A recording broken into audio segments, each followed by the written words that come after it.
is a sound I love to hear. It's the sound of the Savior's robe as he walks into the room where people pray, where we hear praises, he hears faith.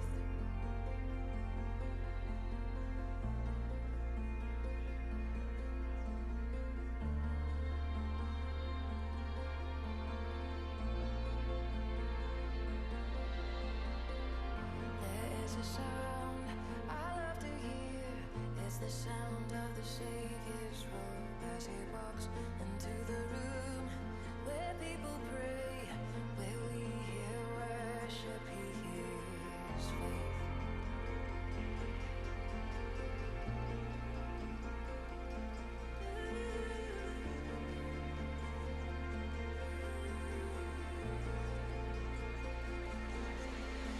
Awake, my soul, and sing his praise aloud.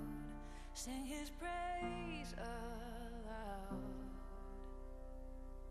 Oh, awake, my soul, and sing his praise aloud. Sing his praise aloud.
Oceans rise and mountains fall, he never fails.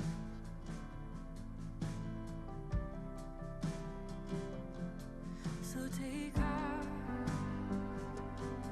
let his love lead us through the night.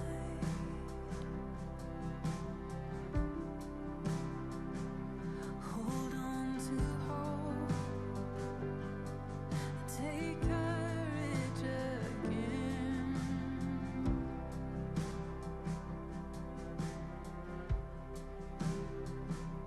And if our love, the fallen world was overcome, he wears the scars of our freedom and his name. All our fears are swept away, he never fails. So take heart, let his love lead us through the night.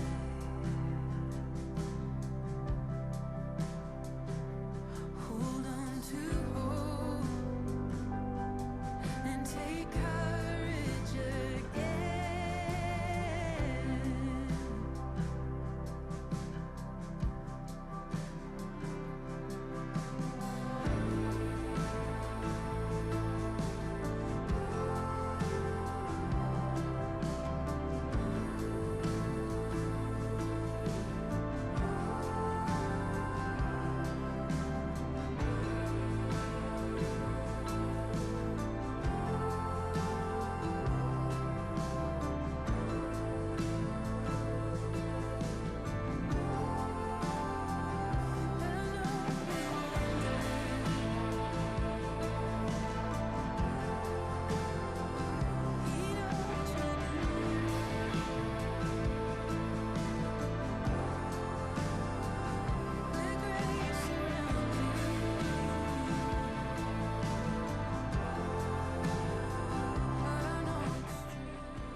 and gentlemen, we will be beginning our regular scheduled programming in approximately 1 minute. 1 minute. Thank you for your participation.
Guys, we're gonna go. I don't have this for you guys. There's a group of people online watching. That's why I'm holding a microphone, just so it doesn't come across as weird. We got everybody in here? Well, we'll get started. Hi, everybody. We're officially gonna start our small group orientation right now. We are here today to mourn the loss of the Seahawks and their passing yesterday. It was a terrible loss. Go Packers. No. Because you want to come, but there's free snacks. We got all sorts of fans over here. Okay, so hi everybody. My name's Keith. I'm a pastor at Grace Church, and we're starting something pretty interesting right now, which is a new year of small groups and a new way of doing small groups. And so part of the situation that's happening is we have a few staff in the room. We have some people online who are watching, but more than half the people couldn't make it or said they didn't want to come due to COVID, and so they're here. That's why I'm looking at my screen, and we're just making the best use of time that we can right now. So my hope is to pray, and then we're going to do some introductions and launch into what's going to be about an hour, but there'll be some activities, stand-up breaks, and everything, and then we'll head home around 2. I'll be here till 2:30 though to hang out. It's good. And everybody, if you were a late arrival, snacks are in the back. They're free or for a suggested. Never mind, I'm going to save that one. Father, thank you so much for the chance to get together. Thank you for technology that's allowing people at home to listen in on us and people here to connect with those at home.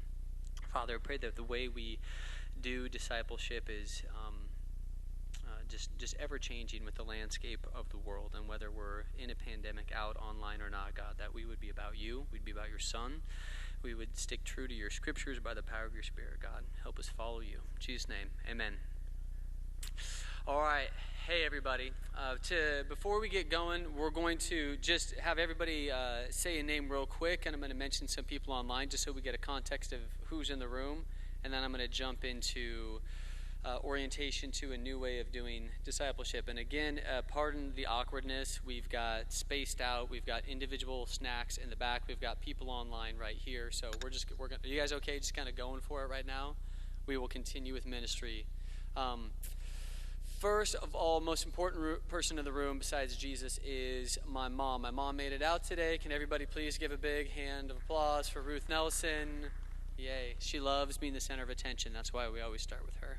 But my mom drove down from Longview, Washington today to hang out, and she's joining training. Maybe we'll get her here as a small group leader someday as well. But if you guys would be willing just to start here and say your name and what group of people you've been walking with. And part of the reason that we do this is because Grace has had a lot of different words for small group. Community group, life group, men's group, Bible study, grace groups, rooted groups. And the point is, if there's a small group of people that are about Jesus, we're just saying small group for now. So if you could say your name, what ministry you've been affiliated with, and then if you have any corny jokes or anything you'd like to add, you guys. Okay, I just want you to know you have permission for that. So, I'll just repeat it into the microphone so we can have a touch. I know. I want all the fun is the problem. Okay. Hmm.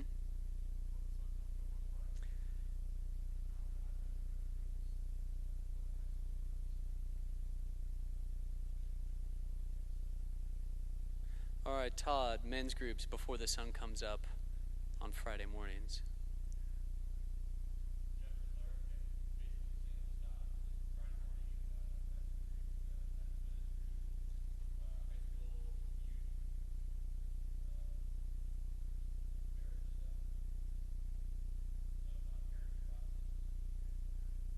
Yeah, you guys have had quite a history at the church and a lot of ministry the last decade. So appreciate you guys being here. Hmm.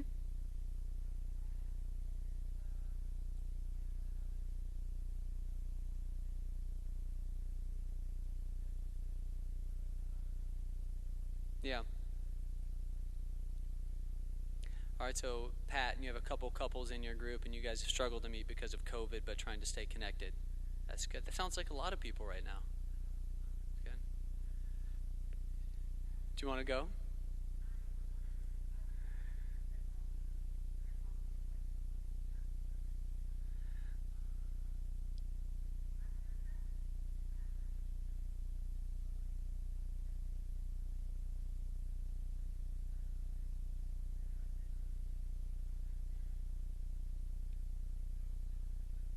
All the things. All right, Erica is on staff, and she's done all the things.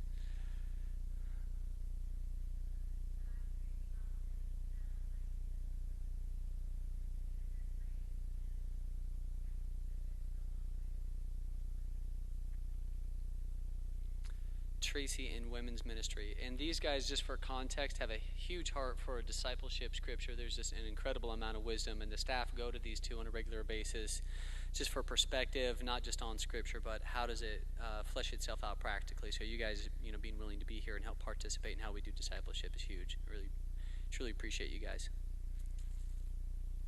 Sharon?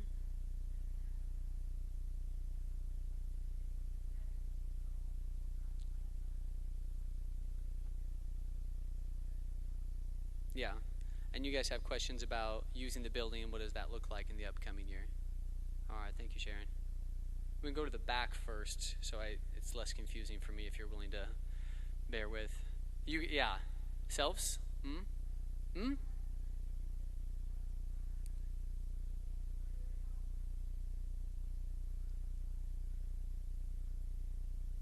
All right, Dan and Josie Self helping with the young people. There's a big group of pretty excited young people to hang out with you guys this year, so appreciate you guys jumping in there.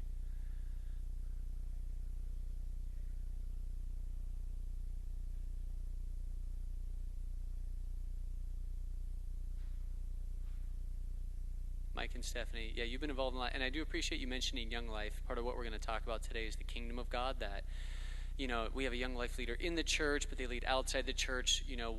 Whose team are they on? And I'm gonna just pull the cat out. I believe that there's one church, and we should all be on mission working together. So there's a sneak preview. But yeah, can we go through the front row and then we'll get started here?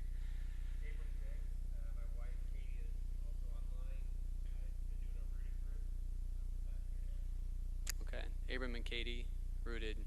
There you go. Appreciate it.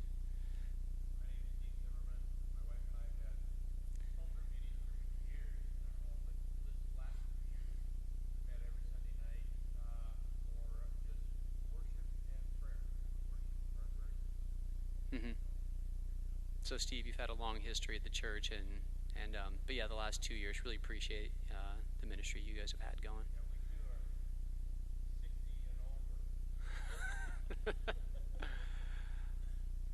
Hey, Mike.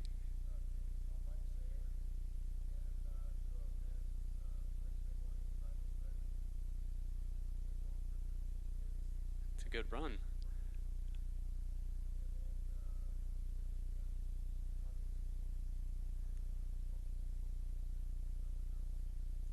And one more. And you got one more, right?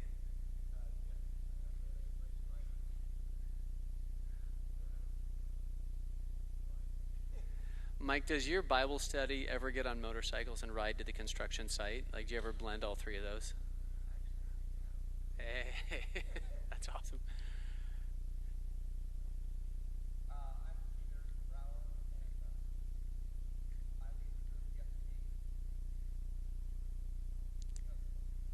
That Peter is on staff, has a huge heart for discipleship, takes care of a lot of things around the building, and just loves to worship and praise and lead people. So he's.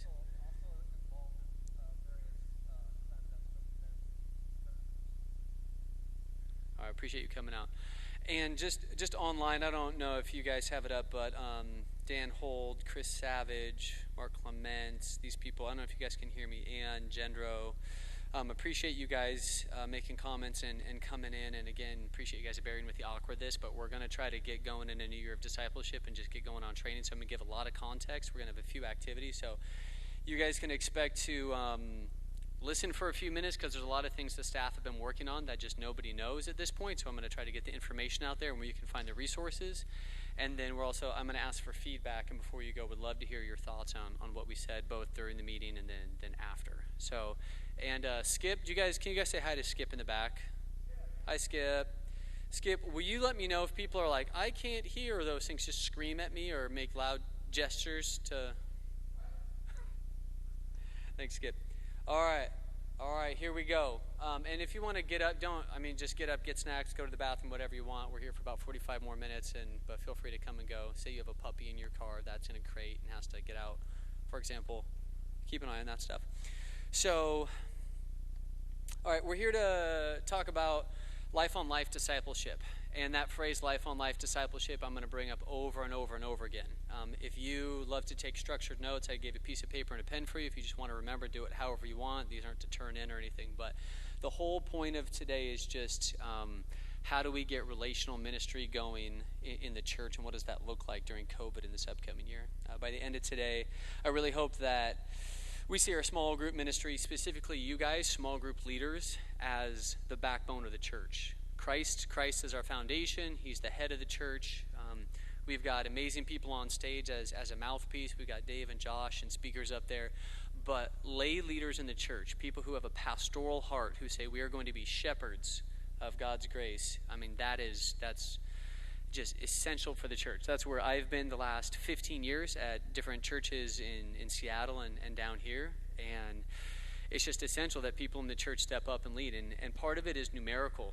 We have about 1,000 to 2,000 people who would say Grace Church is my home. And we have maybe 8 or 9 staff that would call themselves a pastor. So if you start doing math, the odds that somebody on staff is going to be the professional pastor, it's kind of a joke to think that they're going to carry the lion's share of the real pastoral work. So we're trying to shift to say, right now we have 33 people who've got back to me to say we'll be small group leaders. Some of them are couples, but the hope is that if we want to get to everybody in any sort of relational capacity where we could actually hear their story and minister to them, we have to go from about 33 to 100.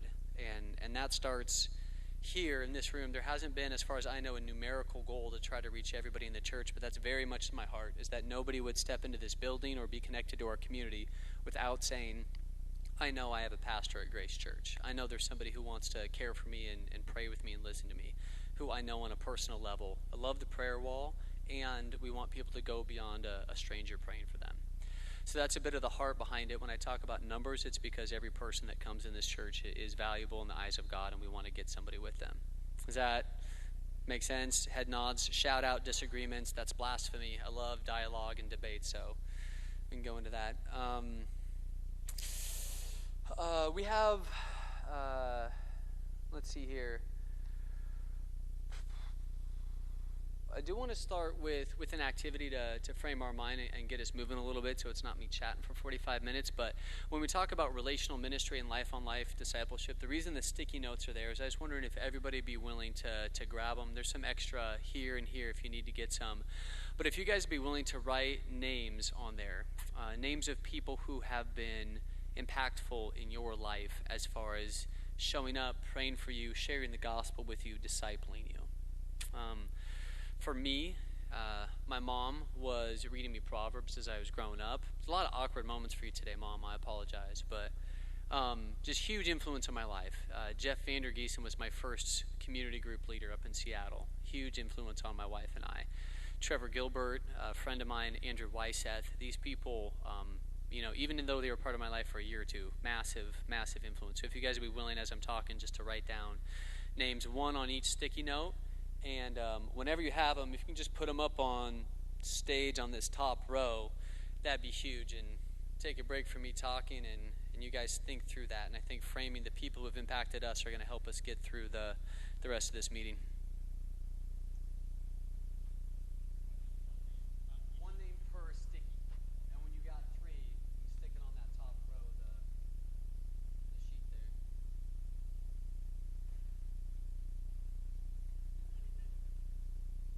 Tracy, thank you for taking the initiative. It was such a servant heart.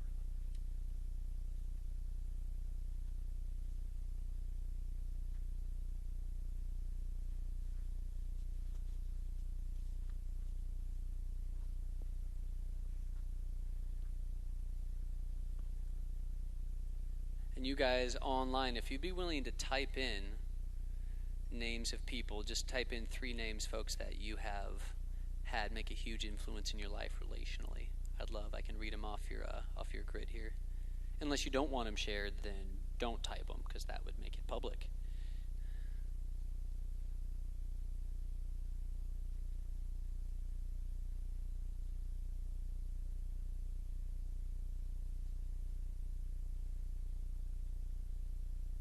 Anybody got 3 yet? I can take it. I know we won't read them, but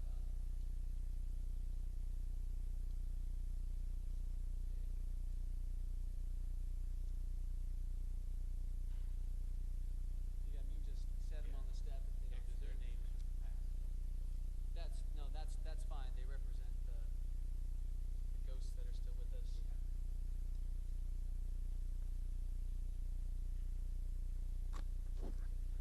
Take about 1 more minute to finish out writing a couple names and come set them up here.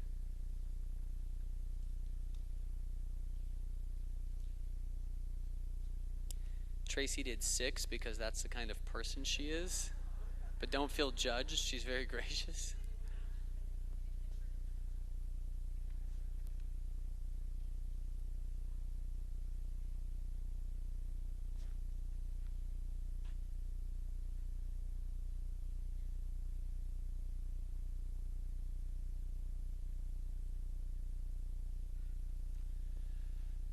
All right, as you guys, as you finish up, what I'd love to do is if 1 or 2 people are willing to share just a story of one of those names. And the point being that all these colors up here, they represent, we're not in the room without these people behind me. There's folks where you're not there. And sometimes if you say this to people that relational ministry is really important, somebody goes, well, I read a C.S. Lewis book and that changed my life, and that's phenomenal. But even C.S. Lewis, he was a part of a group of people called the Inklings, and he and Charles Williams and J.R. Tolkien got together at the local pub, week after week and talked theology and stories. C.S. Lewis was led to faith by people in his life. So even these giants of our faith, they're not just people in books. The faith does not get passed on without there being deep relational connection. So the question is, anybody out here willing to share just a 20-second testimony of a name that's up here so we have context?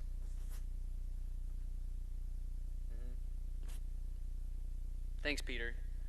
You made it. You breathed in, so that means you're volunteering to go. Yeah, it's the inhale. I would.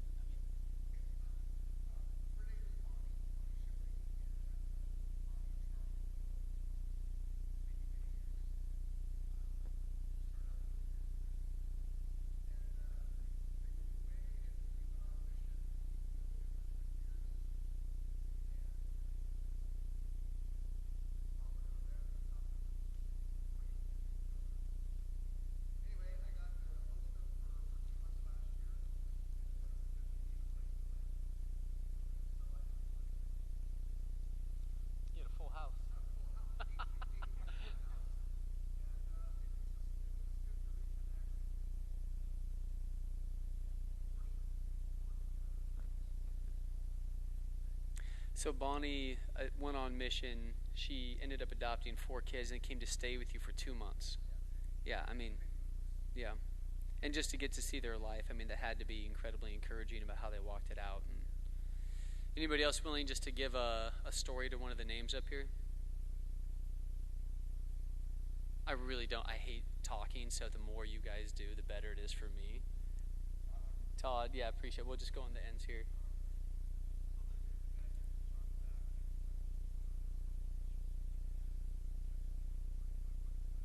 Yeah.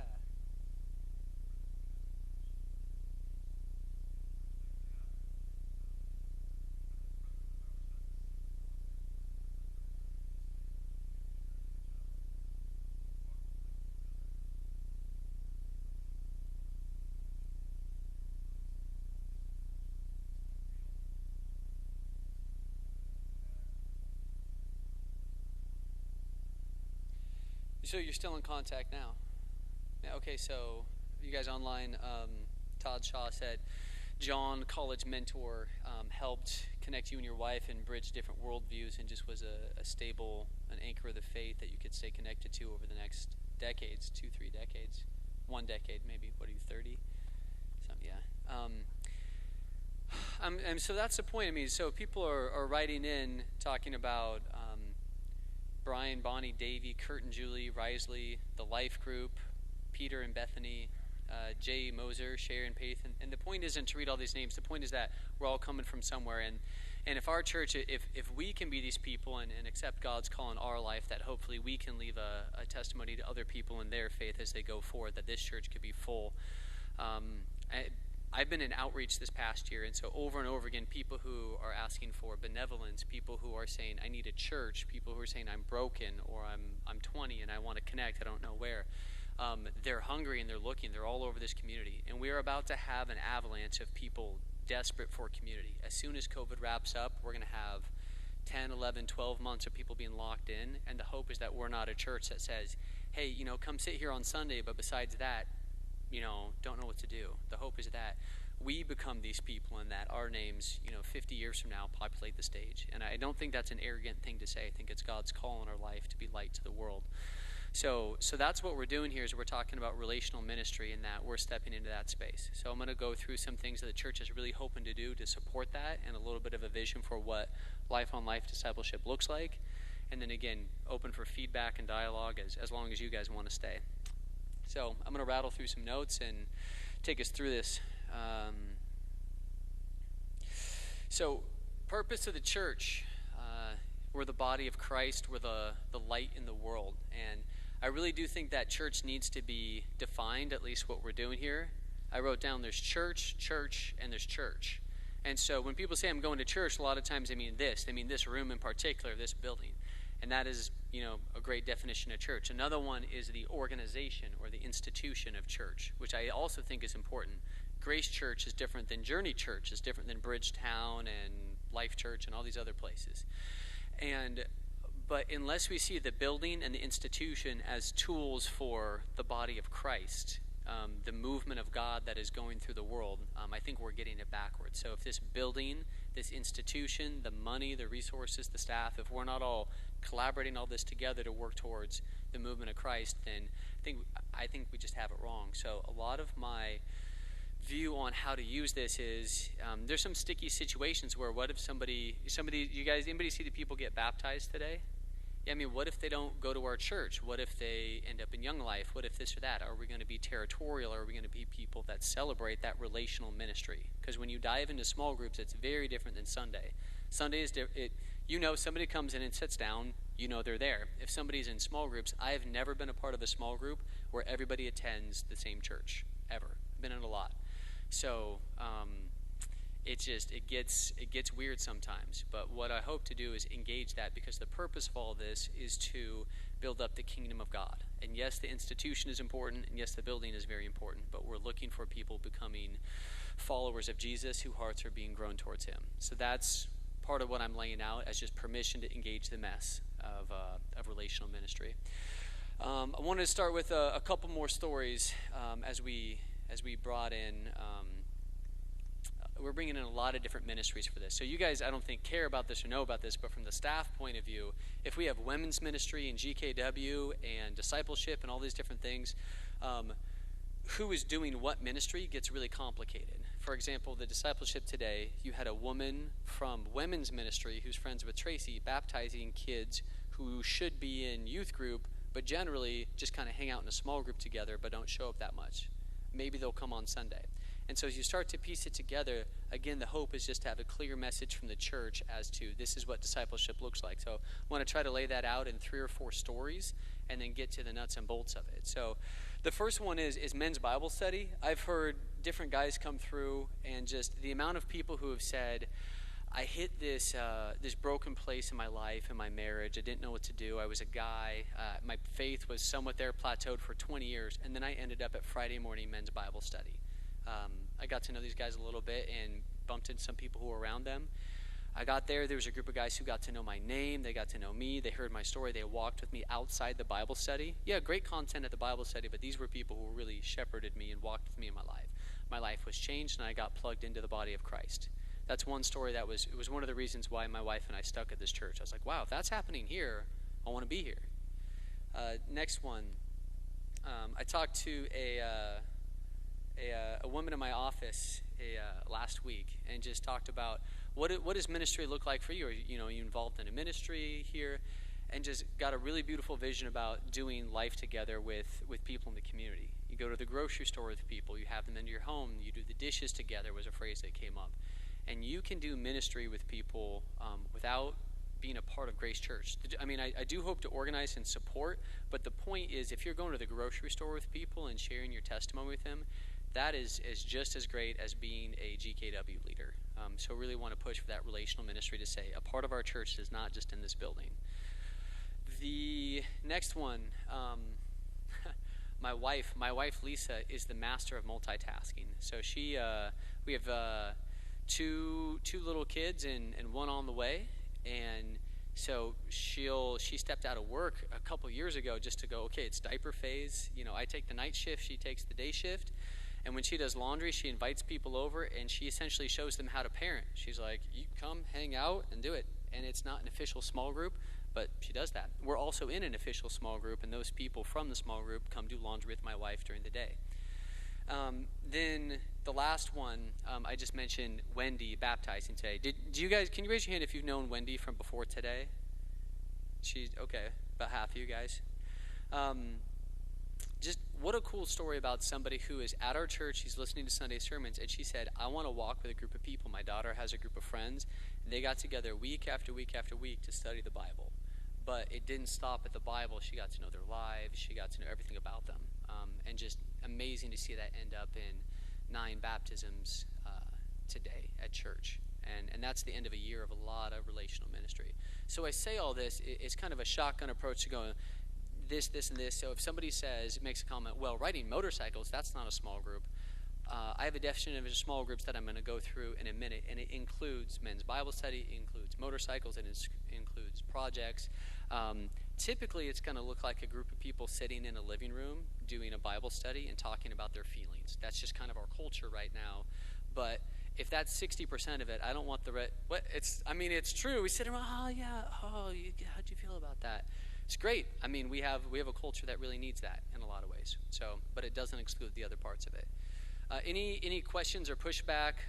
That's pretty different than you go through. Rooted is in here, but it's pretty different than you must sign up for this rigid program to be a part of discipleship ministry. And it includes, do you get funding from the church for things like childcare? I would be more on the end of you can have resources as long as you're doing what Wendy's doing. I'll buy you a book anytime you want, right? So any comments, pushback, questions about that, you guys feel free to type in if that's crazy to you. But I wanted to lay out those stories as a starting point for our first half hour here.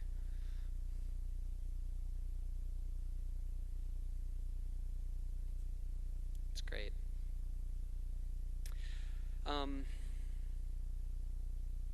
So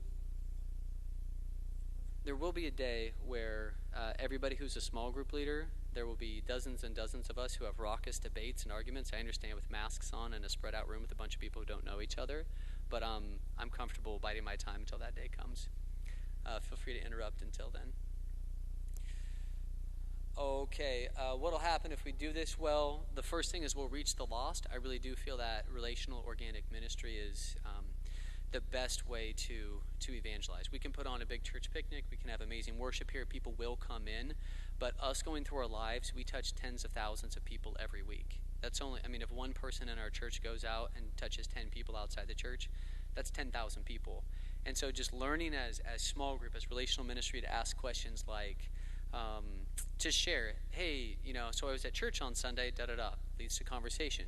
To work into your conversation a time where your faith meant something to you leads to a conversation. A lot of those conversations out there in marketplace ministry lead to people showing up on Sunday, lead to people in small group, and they'll end up praying and worshiping at Steve's house a year later, but it begins with us buying into relational ministry. That's all a part of this Life on Life discipleship. Besides reaching the lost, we'll grow spiritually. Groups, something that I'm pretty adamantly against is a group of solid Christians getting together with a group of solid Christians and having a closed group for a decade. It's great to have that group of friends, but if that is your only walk, if you are not out there sharing the gospel, if you're not serving in GKW with new people, if you're not greeting, if you don't know other people that are part of your life, I don't think that's a fruitful life. I think that fruitful life has to do with engaging with the lost, engaging with culture, because it's what Jesus did. Jesus did not have to choose between depth of ministry and breadth. His 12 went and did both along the way, and we're obviously not going to take off our shoes and walk around Israel this year, probably. I mean, you might, but there's still the principle of you go deep with people and you also are connected to the world around you. And then finally, hopefully God will be glorified if we engage the mess of having people into our homes. God will get a lot of glory out of the Life on Life discipleship. So I'm going to jump down to what do we need to know, and this is values and model. Again, this is the nuts and bolts part. This can take 10 minutes or so, and I might ask you guys for some stories or anything, and if it's continued awkward glances, I'll just sit here and keep talking. So we'll keep going. First thing I'm going to ask everybody to do is, can you raise your hand if you have a device, if you have some sort of phone or anything? If you would bust that out and get on your favorite web browser or Google, we're going to go to Grace Church. If you're online, that last email I sent out that had the link has a direct link to small groups, so we're going to try to do this together.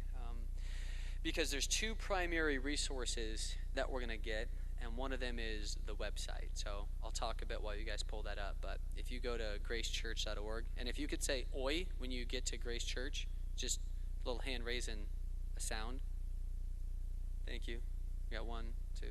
All right. We're going to use the website. As you guys are pulling that up, the second one, we have the website, which is a primary resource. The other thing the church wants to do is provide a small group coach. And that means every staff or every pastor at Grace Church, even if they're not a paid staff, would find a way to be a small group coach. So me as a small group leader, I've felt by myself so many times. As a young life leader in my 20s, as a small group leader in a church, I've gone out there, I've tried to lead my group. I've had a question. These people are arguing about theology, and this couple's about to break up, and I'm going, I'm not qualified to do this. I want to turn and ask somebody, so I call the lead pastor, and they don't get back to me. Or they've got an hour this month, because that's not their job, is to engage in 100 different small groups. So the idea is to have every single person at this church have an opportunity to have a seasoned pastor be a part of their life in their small group. I just think it's necessary. So we're shifting our staffing model so that people have hours to do that. We're hiring a staff to provide support to that. And to me, that's one of the primary things a church can do, is just be, a church can be open relationally to provide pastoral care to small group leaders. But when we get on the website, if you guys can go to, we're going to try to walk through this as a group, because I'm putting a lot of time into getting this up and going. If you go to ministries at the top bar there, Brittany put in a lot of work to get this all together, so you'll see if it works. Ministries, and you scroll down and it says small groups. It's one of the first bands. It's a little black circle. You guys see that? Yeah, click it. That's the fun part. It's satisfying to. So as new people come, this is mostly for folks who are new to our church. They're checking out. Maybe I'll plug into a small group. I talked to a girl in the lobby, man, what was it, 30 minutes ago. She's 27, she's new to town. How do I plug into a small group? So this is what she would see. She would come in, and this is a tool for us. They'd go down. If I'm a teenager, it'd be a different place. But as I go down, I have this button that says Get Connected and then Learn More. And at the very bottom, there's 3 different pictures. You guys see the 3 different pictures?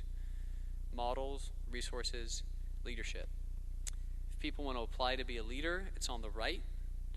If they want resources, it's in the middle. If they want to know what our models and value are, it's on the left. So what we're going to do is we're going to walk through models and value.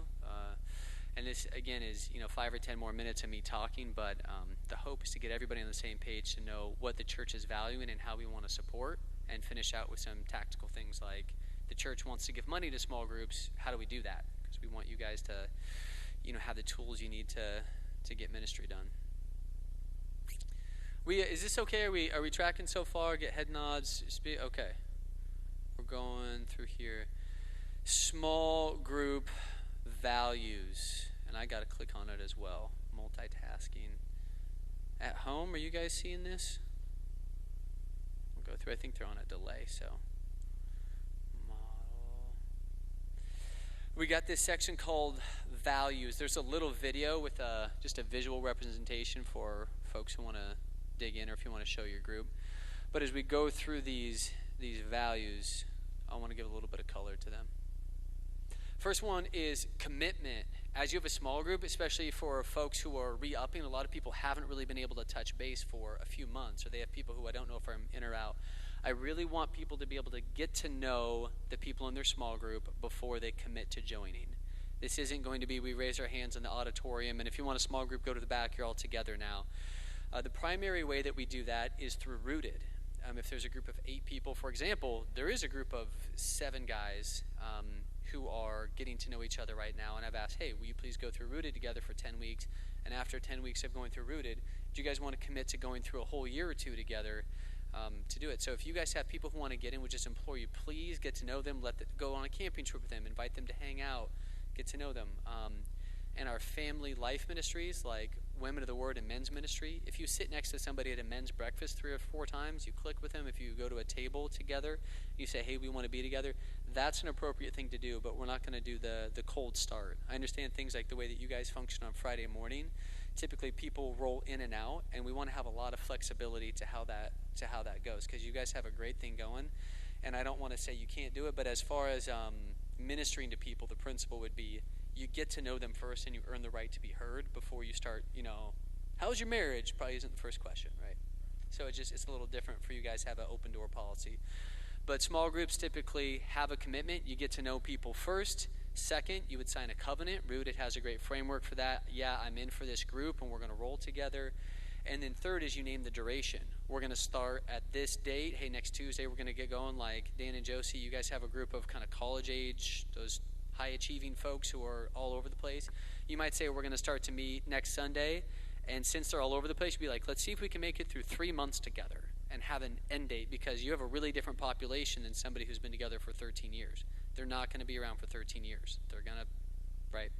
So pick an end date, because there's this awkward things that happens in small groups is it kind of starts to fade away and fall apart, and there's this like, are they in, are they out? Pick an end date, ask people to commit to that end date, and just walk through it with them. And in the coronavirus, it's a little bit weird, but what you can do, an example is, can we agree to text each other for the next 3 months and stay in contact, do phone calls, and then in 3 months we'll reevaluate where coronavirus is at. So commitment, start date, end date, and I love the idea of having a signed covenant. Sometimes that gets weird, with different contexts, but commitment. Vulnerability. Vulnerability is kind of a squirmish word where a lot of times, especially adult men, myself included, if somebody's like, I just want to talk about being vulnerable, I'm like, I'm leaving, But the idea is that if you want to have any sort of ministry into someone's life, you have to earn the right to minister to them. You can't show up, especially people who are 35 and under, if they don't believe you to be an authentic, vulnerable human being yourself, you can't just go in with, hey, here's a Bible verse I love. Hey, let me give you advice. It's completely repulsive to the upcoming generation. And I'm 36. I'm kind of on the edge of this generation, where half of me, I grew up being a Gen X that has a different culture, but below me, millennials and Gen Z, you just have to show yourself to be vulnerable. You have to talk about your scars, otherwise they don't want to hear from you at all. So if you see somebody, it works with everybody, but especially that demographic, being vulnerable, being willing to go first, if there's hard things to talk about how God has had grace with you. Next one, gospel conversations. Erica, what is that red on your sheet? Perfect. It's red because that is, to me, that's the ball game. If there's one skill that I believe is important for this decade, this century, if one skill in the world, it's not computer programming, it's not the space race, it's not Tesla technology, it's being able to have gospel conversations. And what I mean by that is to being able to work the person and work of Jesus Christ into every conversation. Dave did it today from the stage. Dave is a master communicator. He's been doing it for 40 years. But for us to commit to, in the living room, not just having those shallow, how you doing? Well, this is the Bible verse. Well, great. Jesus died for our sin. Are we living in light that he has paid the price on the cross? He is risen. He's given us the Holy Spirit, and we can walk a new life in him. And so that would be number one thing. If we have coaches, small group coaches that are working to help us, that should be the primary focus of our conversation. If we get together with a pastor, we should say, how are we using the gospel in conversation with everybody around? Whether we're saved for 50 years or somebody coming in, moved in from Portland, they reek like weed, and they hate the church. If they're in our house, we want them to know about the grace of Jesus Christ. That's the foundation of our faith right there. So I don't think we could talk about that enough. Transformation, we've got this program we bought into called Rooted. It's got 7 rhythms, and they're pretty good. So if you're wondering what to do as a small group and thinking, are we hitting our marks, you could literally rotate 7 weeks at a time and just go through them over and over and over again the rest of your life. And if you see people in your group serving, if you see them breaking strongholds, if you see them reading their Bible and having a devotional life with God on a daily basis, that's fruit. That's what the Bible calls fruit, is getting out, sharing their story. So it's a pretty easy measuring stick that we're going to refer back to over and over again with our small group coaches. Empowering leadership. Like I said, again, the hope is to go from 33 to 100 by next Christmas. And that's I don't know if we're going to get there, but if we want to minister to everybody in our church. So when we talk about empowering leaders, there's there's an awkward thing that can happen that I wanted to pause in and talk about. So this is a real scenario. This happened to me, but just imagine you are in a group of people. You've been getting to know each other for 9 months. People actually starting to become friends. They actually talk to each other outside of Sunday in small group. You're doing life together. And then people start to join because it's a good thing happening. Pretty soon there's 20, 25, 30 people in the group. And the church has some artificial metric that says once you get to 22 people, we, quote, split the group. We have an apprentice that we've been raising up, and now we have 2 groups. That was one of the more painful experiences for me in church that I've been a part of. And I talked to a friend in the office who came to me and said, hey, if you're going to talk about splitting groups, I just want you to hear this story. This went bad for us. And I was like, I know, I hate the idea of just picking a number and saying, well, if you're too big, you need to split. I think it's dumb. So I do think there's wisdom, and if you have a small group that has 45 people, it's the point of a small group is that, I've been in that small group, right? And it's not a small group, it's a church, it's a house church, and somebody has to kind of be a pastor, and somebody has to have an eye on kids ministry because there's 25 kids in there. So I do think there's a wisdom in creating spaces. One of our church's core values is to create environments where people can grow spiritually. And Sunday morning is the place where we grow as a big group. Women's is a place where we grow as a medium-sized group. But small groups are a place where I show up. I know I can't hide. I've signed myself up to go, hey, my life is messy. I need encouragement. Or my kid just got baptized. I want to celebrate. But if you're in a group of 45 people, it's not going to happen. No, you don't have time to get to everybody. So the healthy way that happens in my mind is when a group starts to grow, the hope is that we the entire time have a mindset of empowering leaders. Jesus did it. He was on a 3-year internship track, essentially. He gave them assignments. He sent them out. He brought them back. He reviewed their performance. He sent them out again. He built them up to the point where when he was gone, they were able to roll, and they did pretty good, right? So the hope is the same for us, is that we would try to follow Christ and not just being the center of attention and I'm the small group leader, but that if people are around us for a year, they would be ready to lead their own thing and they would start to get itchy and they go, when can I have my own group? And be in communication with me, say I've got a bright young leader, be in communication with that person. And if somebody supersedes you, if they're better than you at ministry, if they're a better speaker, a better Bible study leader, and if half of the group follows them and it splits and goes from 30 to 2 groups of 15, we want to celebrate that like crazy because now we have more opportunities to minister to the gospel. So I'm trying to juxtapose, when we say empowering leaders, we do not want to split groups in any sort of numerical way. We do want to raise up leaders that naturally, so Friday morning Bible study, if somebody, say Dan joins you guys over there, and he's smart, by the way, he's getting his MDiv, and he does it, and he starts Thursday morning Bible study. That is not competition, right? That is, we celebrate that, we put it on the slides, we say this is the best. I'm not saying that you guys are, they're very extremely humble and have been mentors to me, so they're a safe place if you don't know them. And so, I hope you guys, I'm seeing by head nods that I feel like you guys are generally understanding what I'm saying, that we must celebrate each other's successes, otherwise the church gets toxic. And this is the one place that's not supposed to be toxic. We're supposed to lay ourselves down for the betterment of others the way Christ did. So that's empowering leadership. When you see that little bullet point on the website or somebody says, what's that about? I hope you guys can tell the story of toxic small groups that compete with each other and split numerically, and healthy small groups where we cheer on young church planters and young small group leaders as they start new seasons of Rooted in the spring and next fall.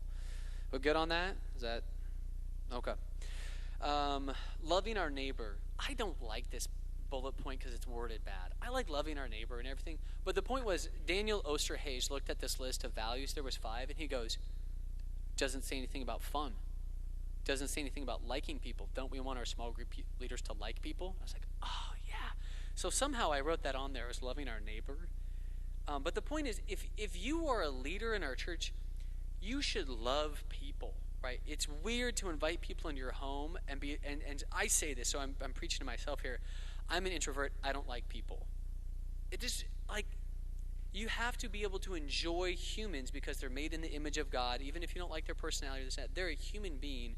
We got to enjoy people. We have to have water balloons and cake, and we have to play music and celebrate life a little bit together, whatever that looks like for you. But enjoying other human beings is a foundational thing. So if you say, hey, Keith, one of our kids has a birthday coming up and their family is extremely poor, can we get $150 to just throw a party?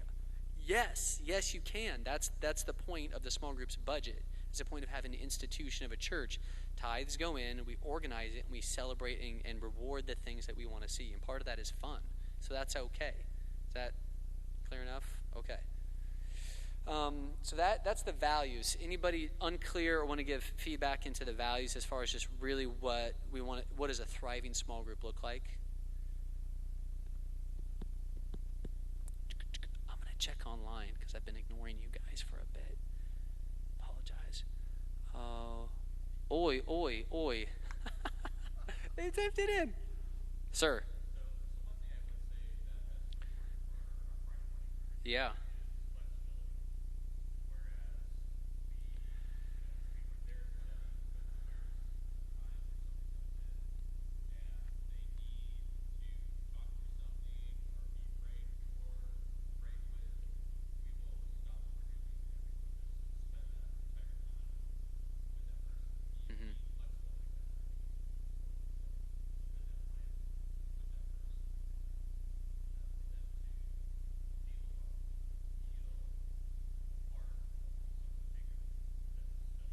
Yeah, that's if you didn't hear that, Jeff said that flexibility is key, and just being able to put people first. If you're in the middle of a study but somebody needs prayer, if somebody has an issue, they pause the group and they focus on the person.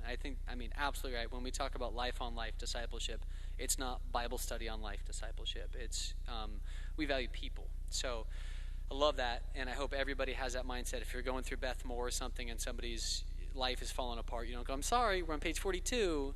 Right, we can get back to page 42. We do want to have good leadership and be organized with our structure, which you guys are, but just valuing people over the plan is enormous. So appreciate you sharing that.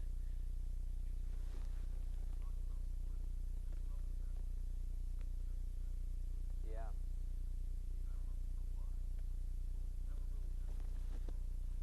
Yeah.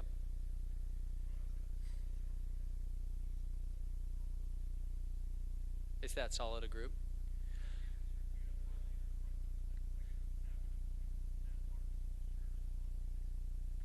Hmm.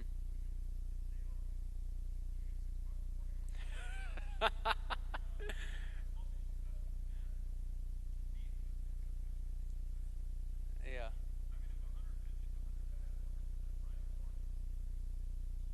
That's amazing.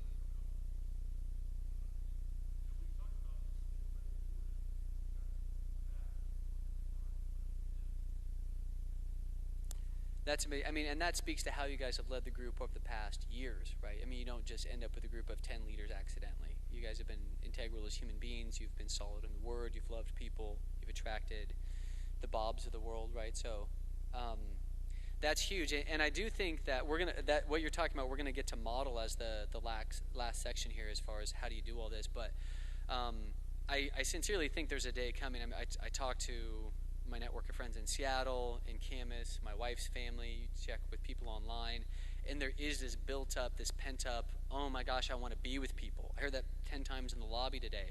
Oh, I came to church today because I just need to be with people.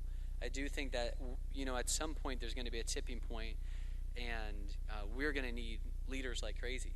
So I mean, I'd love to be in dialogue with you guys. If you have a group full of leaders, there's a few people on staff who've had a small group for 10 years, and you don't want to take a group of friends and split them up, but you do want to say, is anybody called to help the lost and hurting people of the world feel at home in the church? Because we are called to that as well. It's both and. It's relationships and it's outreach, and Jesus modeled that really well. So if you're confused about that, I will just reference the 4 Gospels. God bless you. Okay, no, I appreciate you guys sharing, and that's really encouraging to know that you guys have that kind of guys in the group. All right. Oh my goodness, right here in my notes, Jesus didn't choose between community, evangelism, prayer, and service. There's a rich life in following Christ that sees all of that, and it's okay to have lost people and saved people in a group. It's okay to do service and in there. And I think again, Rooted hits on those things well. I don't think Rooted is the end all be all of ministry, but it is a great tool to get people started with and has some good principles to come back to. So last thing, model leadership. Do it. Be leaders. Really, the ask of you guys, the main thing that I want to say is, you are the shepherds of the church. You are the backbone of this ministry. Without you guys taking leadership, I love that Rooted has facilitators, and they call them facilitators. I think facilitation is an important skill, but I mean, the world needs shepherds. They need people who are willing to go to 2 or 3 other folks and put their arm around them and go, hey, tell me your story. And so I really view that as leadership. We want you guys being supported by the church from us to you and under the authority of the church. There's a dozen great pastors who go every day in that office with a ton of wisdom, and we want them to be able to speak into your guys' life. There's a bit of irony here where I'm sitting in a group talking to a group of people who could be my mentors.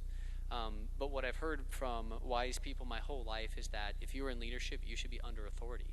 You should, even if you're an executive director or a lead pastor, you should have a board of directors over you as counsel. So that's the hope, is even the most seasoned people who've been, led churches for years, be under authority, be connected to the church. And sometimes that's hard, but I mean, let's put ourselves under authority and let's have the church support you in that. So leadership is being supported by and under authority. Training looks like touching base monthly. The hope at the bottom of your sheet, it says, my small group coach is blank. And they're all blank right now because this isn't happening yet. This is day 1.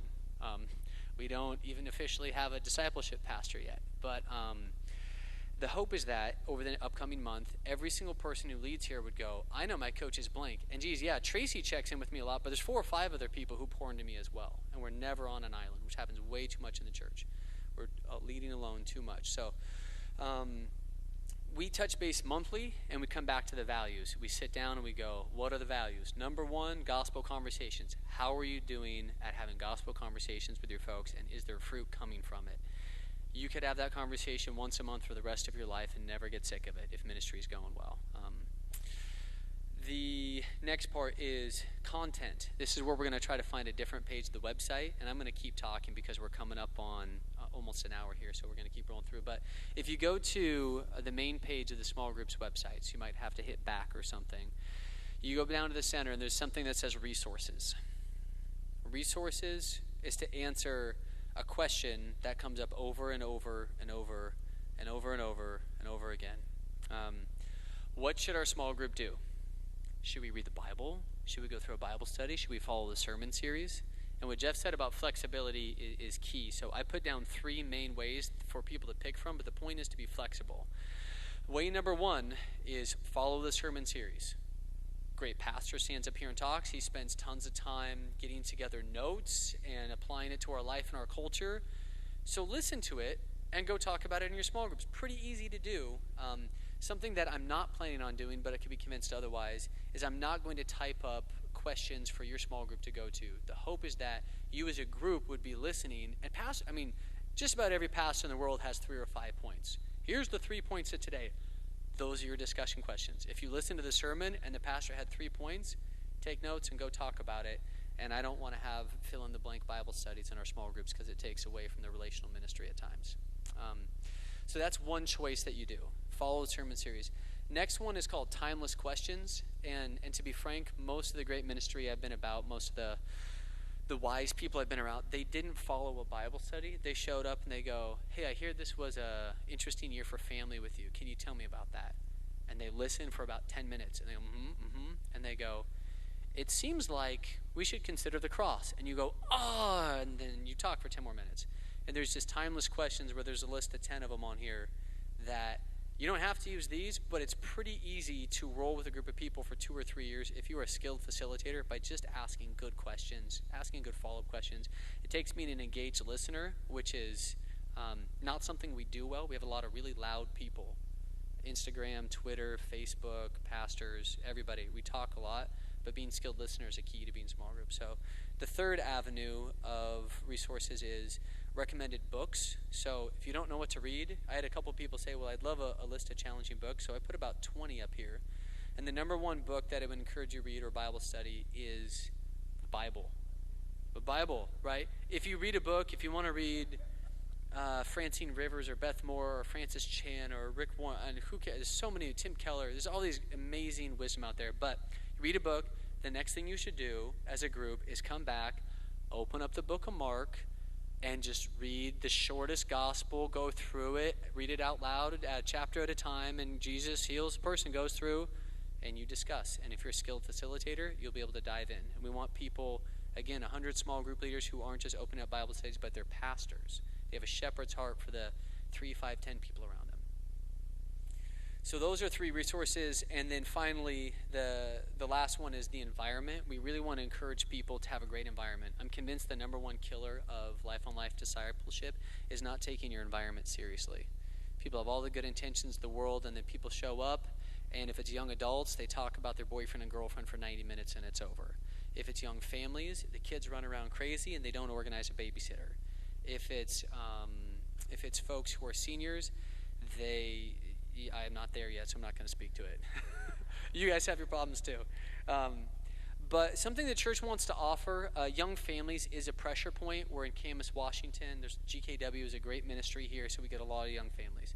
We want to offer reimbursements for child care, at least $50 a month, every month, ongoing. That's a part of the budget from the church. So if you are having a hard time with kids, pay somebody once a month to come through and just watch the kids in the other room, put on Peter Pan, do whatever you need to do, but get an hour together of time where you actually can be open and vulnerable. So church wants to be behind that. We'll help buy books. We can help with the model of helping you find, should we split boys and girls? Should we eat a meal together? What should we do? There's lots of different ways to do it. So that's on the website as far as suggestions. And you as a small group leader would love you to be aware of what those are so that you're not saying, well, the church never helped me. All right, we need to land the plane here because I'm getting bored of myself talking. But last thing on model is schedule and resources. You set your own schedule. You guys do it your way. You guys do it every 3 months. You guys got young adults, so you might meet at 4 a.m. at Cherry's. I don't know.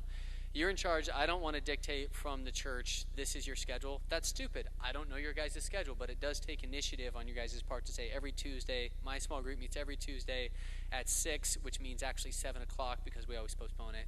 That's how we do it, right? Because we got a bunch of young kids and we're not organized and we're bad people. But you guys set your own schedule, time, weekly rhythm, every other week, however you want to do it. But if you're saying we're going to meet every other month or something for 30 minutes, it's probably not going to work. Be wise about it. Resources. I heard the question over and over again, when is the building going to be open? And my answer is, I don't know. I'm working on, hopefully this new year, being able to work out something where if there's a ministry going on, say Women of the Word meeting here, and we have 10 empty classrooms, there could be an opportune time to go in and be able to use those classrooms while the building is open, so we don't have to hire and pay a staff to sit here while your small group works. We don't have to worry about facilities being open and closed.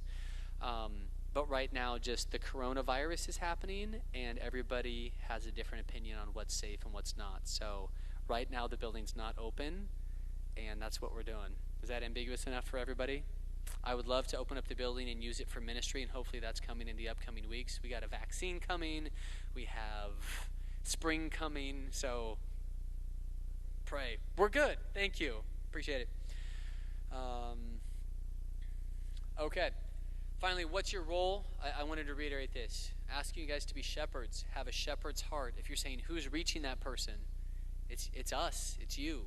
That's our job as small group leaders is to be shepherds, to care about people, and to take initiative to go in there. You're not a preacher. You're probably not a licensed counselor, so just be wise about if you start every small group with a 30-minute Bible study. Ask people, do you like that? Like, shepherds don't yell at the sheep all day. They put them in an area that they like. There's water and food that they enjoy, right? So just think about, how am I loving and serving these people, not doing what I like? Developing leaders is key with that as well. We're shepherds who grow up sheep who become other shepherds, which doesn't work with the analogy, but it's how we're shepherds here. All right. Yeah, church is placing a ton of trust on you with this new model. Ton of autonomy, initiative. We're saying, we give you money, you steward it. We give you the schedule, you do it. We give you books, you use them. You guys come up with the questions. We're going to try to mentor and coach you on how to do that well, because we believe that you deserve the autonomy. If you're signing up to say, I'm going to be a shepherd in someone's life, we support you and we say we want to watch you fly in your giftings and skill sets, but it's not going to be micromanaged as far as the way it's supported. So it's up to you guys whether you steward the money poorly, steward the building poorly, the resource poorly, or do it well. And the church will literally rise and fall based on how well we do leadership with small group. Dave's going to preach great sermons. Josh is going to play the guitar like he does. But the ministry is going to come with life-on-life discipleship. And the hope is that all the ministries and all the staff of Grace Church work together with our leaders to make this a flourishing place, so that when we come back around to next Christmas, there's not a person who walks into this church who can say, there's 5 people here who love me. We want everybody who comes in to have that heart and go, man, I get bombarded. I get recruited to 5 different groups and I have to pick. It gets awkward. We want really, really active disciple makers in this church who work well with each other and work well in the community. So I'm going to open it up for questions now. We said it's 2:05. We said we were going to be done by 2:30. So if you got to go, this is the end of the official time. But I do want to open it up, and I'll sit here until the last person leaves. But I'm stalling a little bit also, so people online can hear it from the delayed broadcast and type in a question. It's really weird. I'm watching myself right here. You guys see this? Will it go like Eternal Vortex? So this is what's been tripping me out the whole time. But it's like 10 seconds ago, so. Glad for the structures. Thanks. Okay, so questions, comments, debates. Sorry, some of you guys have led ministries for a long time. Yeah. Question, we have 2 or 3 couples that are interested to get to. We'd like to have 4 to 5. Mm-hmm. You can add those other ones. You said there's commitment, there's get to know them. What does that look like? So you guys have an existing group, and you'd like to potentially be open to adding a few more. It's good, because I have a list of people who are saying, I'd like to get connected to the church. So the answer, I don't know if this is a helpful answer, but the answer is, you as the shepherd of that group should create an avenue where it's a non-awkward space, where you're very hospitable, way to get to know them. We shouldn't blindly say, you're part of our group, and then they show up, and you guys have absolutely unreconcilable doctrines and can't stand to be in the same room with each other. So whether that's dinner casually with the people, whether it's a snow camping trip, whether it's bowling, nothing's open right now. So to create it, and if you want help with ideas of what to do it, we could, I've got a list of probably 100 things that we could type out of ways to get to know people. But if the existing people are like, yeah, I could see it, and they see it, will you join us for a year? The way you were forming them, or putting them through a rooted group, or putting them through something else more formal. So if it's as informal as that, I'm all good.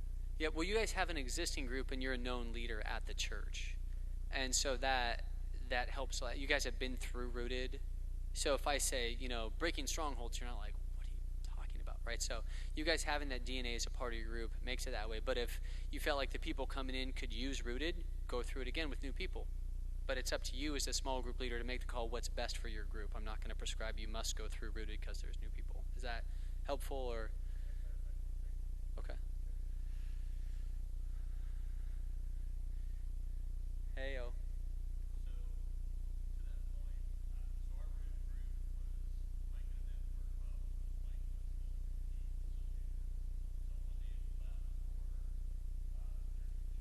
Mm-hmm.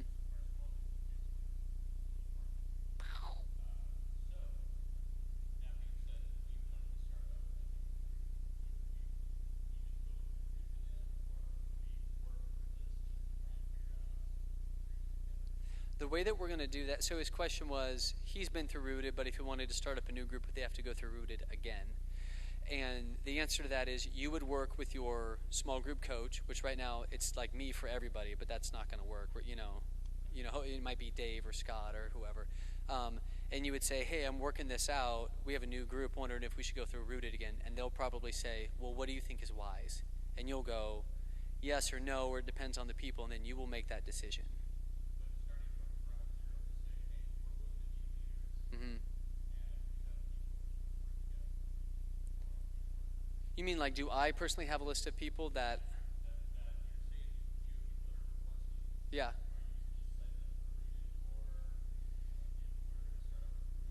Mm-hmm.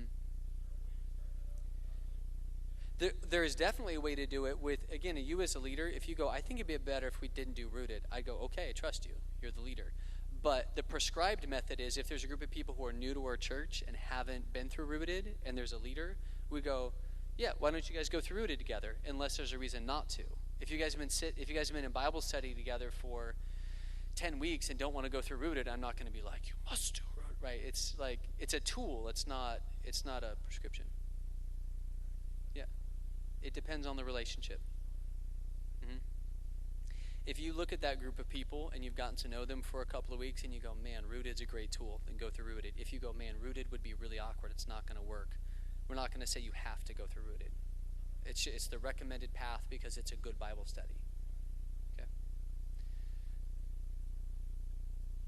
Tanners, I'd love to hear from you guys before you go. I'm going to call you guys out. You guys, I know. Do you guys, thoughts, feedback? You guys have been a part of a lot of ministries, have a great heart for the gospel. You got thoughts that you want to share? Any questions?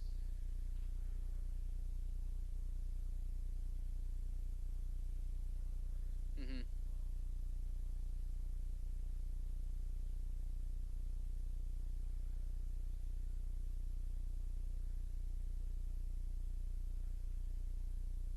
Mm-hmm. And I want to. So he said it's nice to know that if he has a group of guys that don't go to Grace Church, they're still supported by Grace Church. And what I would say is we need to get really clear on what it means to go to Grace Church. And my definition that I'm laying out is that this is a building that is a tool for the church. Grace is an institution that's a tool for the church.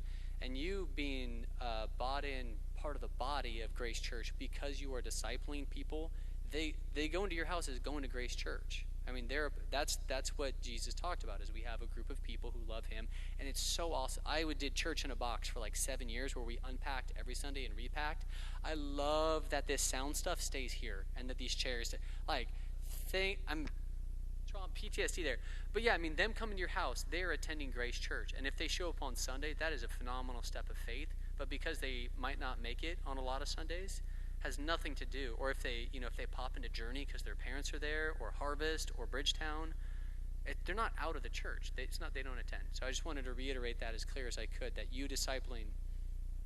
Okay. So no, sarcastic comments aren't needed now. Appreciate you guys. Thank you very much for your comments. Anything else that you feel like is important for the group to know? Otherwise, we can do it. Important for the group? Yeah? Tracy? Mm-hmm.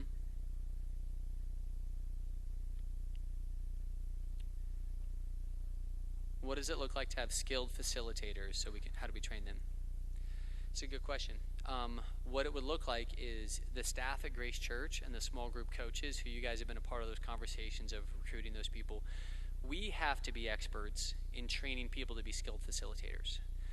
I don't think it works. I want to get together for big group trainings maybe every 3 months or every 6 months or something, but the way people really learn is in a lot of dialogue. That's how people's do typically track. So if, say, Marnie is a small group coach and she is coaching Sharon, then Marnie's job would be to know how to train somebody to be a really skilled facilitator. And if those two can't work it out, then we need to grow in that area. And we can, but we're not going to do monthly trainings where I give 7 points of skilled facilitation. We're going to do it relationally, from coaches to leaders, and then leaders to their group. Okay, I'm going to wrap it up in prayer here, and then if you want to stay in chat, you can. But it feels like we're good here. Father, thank you so much for the people who are willing to devote their lives to ministry. After their work, after their kids, to open their homes, their cars, their living rooms, their motorcycles, their websites, whatever it is, their Zoom calls. God, what a gift to have your Holy Spirit given to the whole church. God, we are walking with you and your Spirit towards reconciling the whole world to you. I pray there's tons and tons of folks out there who have never heard of Grace Church, but end up in a small group. God, help this flourish. Amen. All right, I appreciate you guys being here. Thanks so much. And you folks online, IEC, great stuff. Thanks for the structure. Sounds like we're headed in the right direction. I appreciate the words. Ian Gendro says, thanks, Keith. Andy Miller, prayer. Hey, guys, you guys who logged in online, I really appreciate you being here and taking the time to tune in. I know you were multitasking the whole time, and you were feeding your cat and doing the dishes and stuff, but still, thanks for staying on, staying engaged, and hopefully all of us will end up with a small group coach that we feel really excited about, and we can get going from here. All right, appreciate you guys.